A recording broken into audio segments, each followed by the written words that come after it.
আজকে আপনাদেরকে নিয়ে যাব পুরান ঢাকার এমন এক জায়গায় যেখানে গেলে অন্তত 40 মিনিট লাইনে দাঁড়াতে হবে, কখনো কখনো 1.5 ঘন্টা লেগে যায়। তারপরও প্রতিদিন রাতে মানুষ ভিড় করে শুধু একটা শরবতের জন্য। নাম তার দিলবাহার আজওয়া শরবত। চলুন আজকের ভিডিও শুরু করা যাক। আজ আমি যাচ্ছি পুরান ঢাকার সবচেয়ে জনপ্রিয় আর মজাদার শরবতগুলোর একটা খেতে, দিলবাহার আজওয়া শরবত। পুরো ভিডিওটা দেখতে থাকুন, তাহলেই বুঝতে পারবেন এই শরবত কোথায় আর কখন পাওয়া যায়। এখন আমি আছি পল্টন মোড়ে, মনার খাবার দাবার হোটেলের সামনে। শরবতের দোকানে যেতে হলে পুরান ঢাকার দিকে যেতে হবে। পল্টন মোড় থেকে একটু সামনে এগিয়ে আসলে চোখে পড়বে হযরত গোলাপ শাহ রহমতুল্লাহের মাজার। রাতের বেলা মাজারটা দেখতে সত্যি দারুণ লাগে।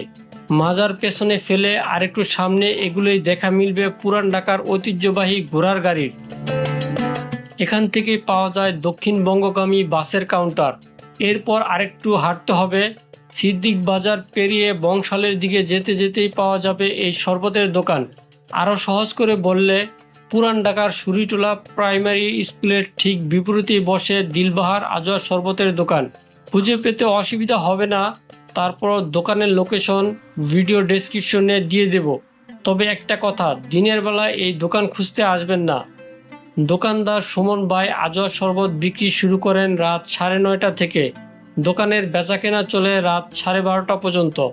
এই দোকানে আসার আগে একটা কথা মাথায় রাখবেন, শরবতটা এতই জনপ্রিয় যে প্রায় প্রতিদিনই লম্বা লাইন থাকে।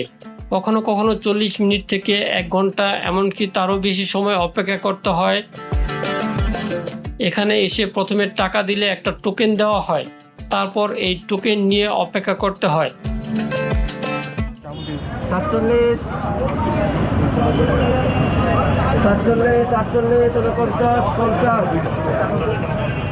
সিরিয়াল এলে দোকানদার আপনাকে ডেকে হাতে শরবত ধরিয়ে দেবে। শুরুতে এই শরবত বিক্রি হতো প্রতি গ্লাস 80 টাকায়, এখন দাম বেড়ে হয়েছে 130 টাকা। আমি এক পাশে দাঁড়িয়ে সুমন ভাইয়ের শরবত বানানো দেখছিলাম। দিলবাহার মানে সুখী, আর আজওয়া হলো এক বিশেষ জাতের সুস্বাদু খেজুর। প্রতি গ্লাস শরবত বানাতে বেশ কিছু উপকরণ লাগে। প্রথমে দুধের সঙ্গে মালাই আর সাবুদানা মিশিয়ে মিশ্রণটি ঘন করা হয়। এরপর বাদাম আর খেজুরযুক্ত গ্লাসে ডালা হয় সেই মিশ্রণ। শেষে দেওয়া হয় জাফরান, আর উপরে বাদাম ছড়িয়ে সাজানো হয় দিলবাহার আজওয়া শরবত।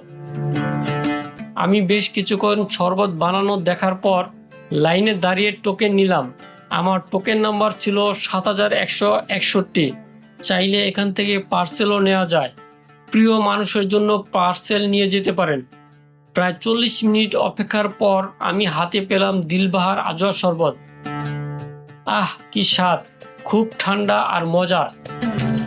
এক হাতে শরবত আর অন্য হাতে গোপ্রো ক্যামেরা। খেতে একটু কষ্ট হচ্ছিল, তাই একটু দূরে সরে এসে শরবতে চুমুক দিলাম।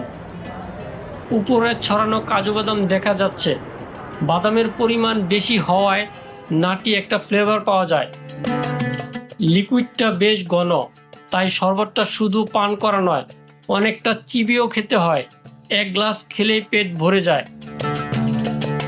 যেমন মজা তেমন সাজা।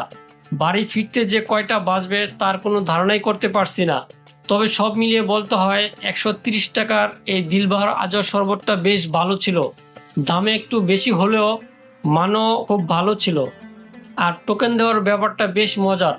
অনেক ব্যাংকেই তো নিজের টাকা রাখতে গিয়েও টোকেন পাওয়া যায় না, লাইনে দাঁড়িয়ে থাকতে হয়। আপনি যদি পুরান ঢাকায় ঘুরতে যান আর নতুন কোনো ধরনের শরবত খেতে চান, তাহলে দিলবাহার আজওয়া শরবত অবশ্যই একবার ট্রাই করতে পারেন। শুধু হাতে যথেষ্ট সময় নিয়ে যাবেন, কারণ এখানে প্রায় লম্বা লাইন থাকে। ভিডিওটা ভালো লাগলে একটা লাইক দিয়ে দেন। আর এমন আরও ভ্রমণ ও খাবারের ভিডিও দেখতে চাইলে চ্যানেলটা সাবস্ক্রাইব করে রাখতে পারেন। দেখা হবে পরের ভিডিওতে। আল্লাহ হাফেজ।